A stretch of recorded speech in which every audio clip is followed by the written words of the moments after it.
Hi guys, welcome back to my channel, and for those of you who are new, welcome. So I remember last week I was asking you guys whether I should make an open Q&A video or pregnancy journey video, and most of you were saying pregnancy journey video, so here's the video for you all. But before I dive into the video, I just want to remind you all that I'm not trying to undermine anyone. I'm not trying to teach you a lesson, but what I can do is I can only share my real experiences with you all based on my real feelings, my real thoughts, and my real emotions.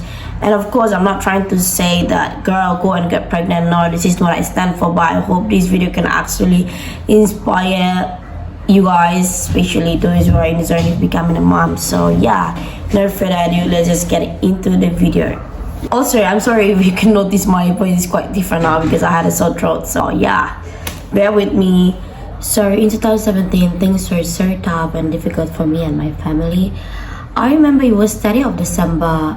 We had a family trip to go to Singapore, but before that, I was also having a competition at Daily Idol along with my sister Tina, so we're focusing on competing at Daily Idol. And in the early 2017, I was also having a relationship with Jolly's dad. You know, at the beginning, things were so good, flowery, blooming. Overall, it was so bad, but then in the midst of my performances at Daily Idol, I started to notice that my body wasn't well incorporated and the way I behave is so different, and I started feeling unproductive at all, and I was so exhausted and indolent all day.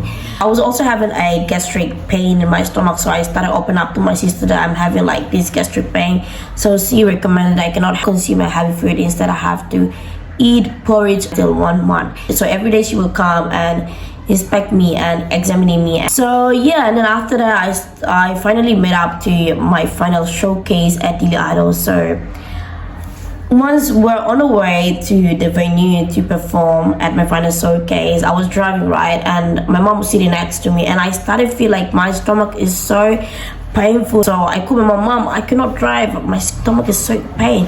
And she was asking whether I should go to hospital, and I was like, no, we can go afterwards.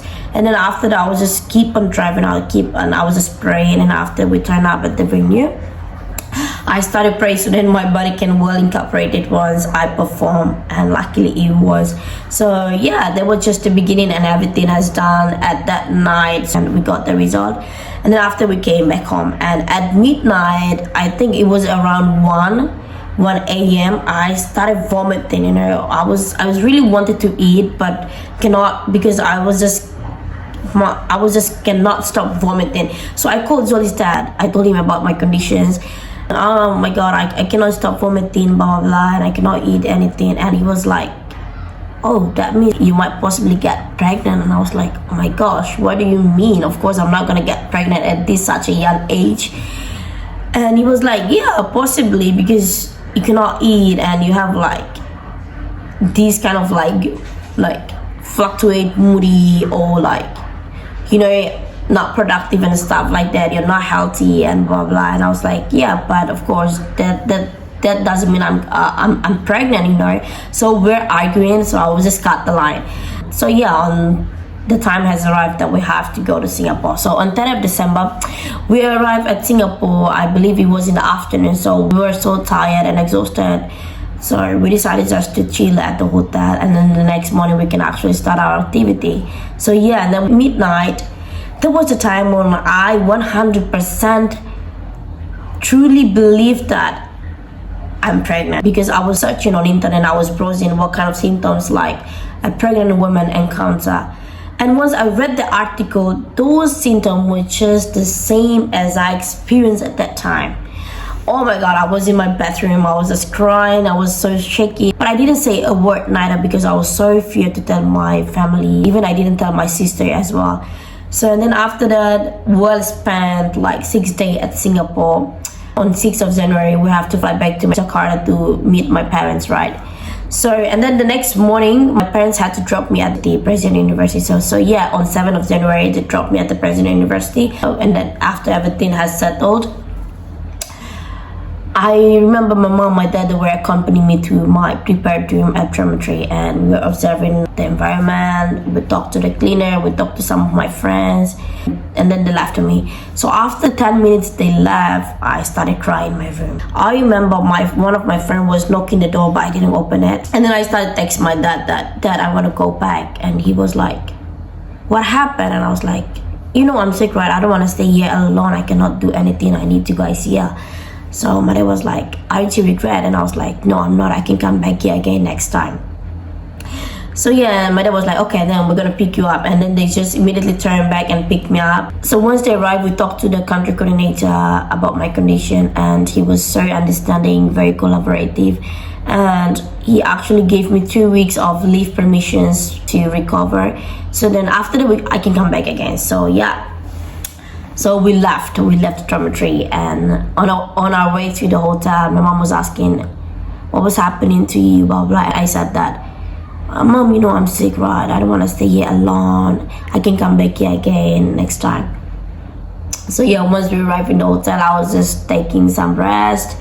And then the next day, we have to fly back to Bali. So once we arrived in Bali, I started opening up to my mom that, Mom, I want to do a pregnancy test upon arrival in Delhi. And she was so impressive, and she was so speechless, and she was like,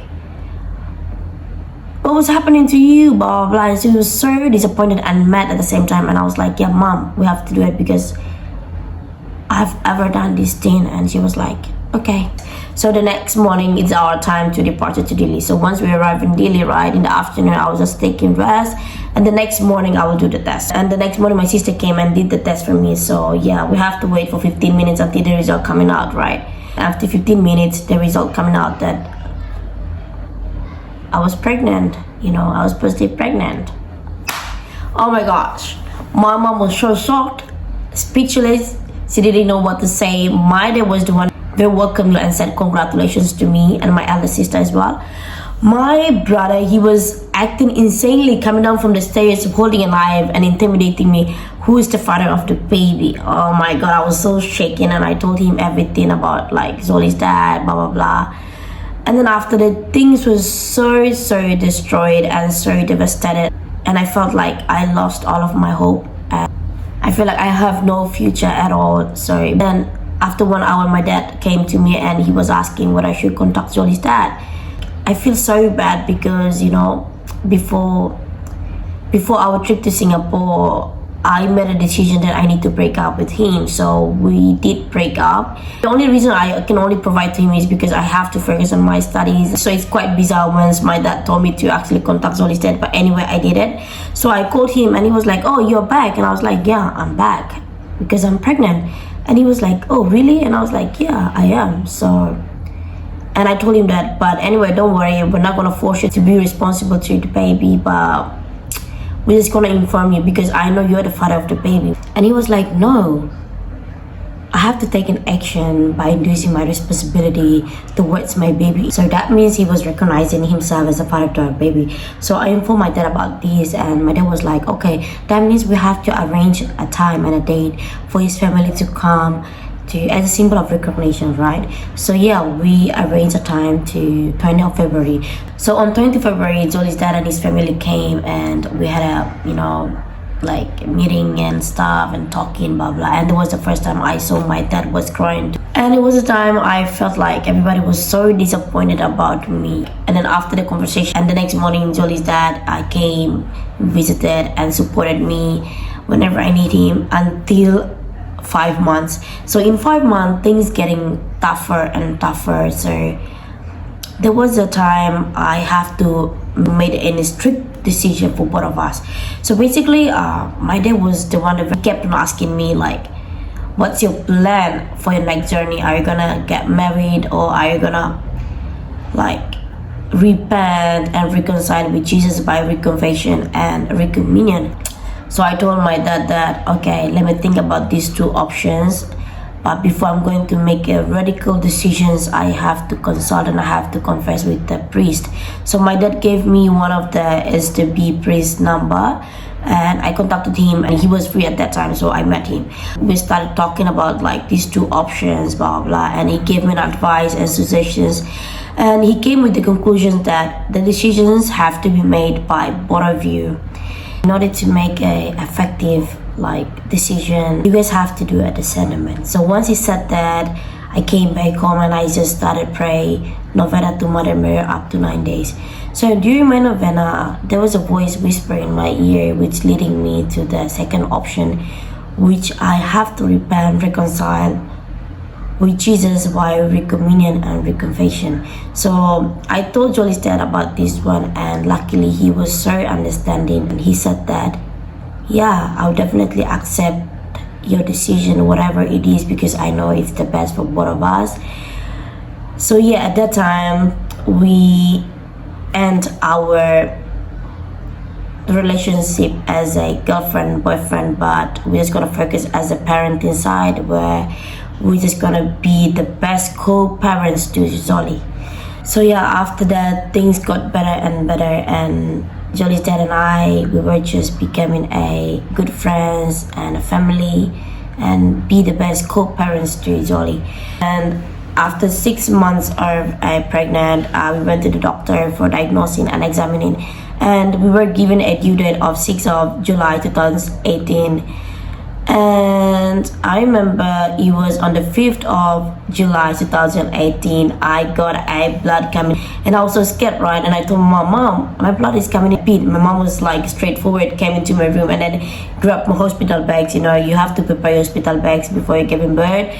And then after that she was like put inside the car and then asking my sister to drive me to the hospital. So we went to the hospital, and the doctor were examining me, and he said that you still need to walk because it's just 1 centimeter.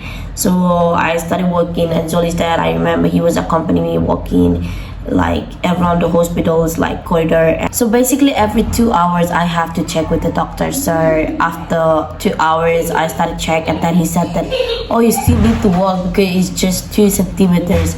So I kept on walking, and then I think I walked like for about 4 hours or 3 hours. I started feel like pain around my stomach, around my back. I remember it was 7 or 8 p.m. I was asking whether I can take some rest or not, and the doctor said, yeah, you can take some rest if you wanted to. So I took a rest for like 4 hours up to 12 o'clock at midnight. And I remember my sister's friend, they came and like they making jokes and make me laugh, and up to 3 a.m.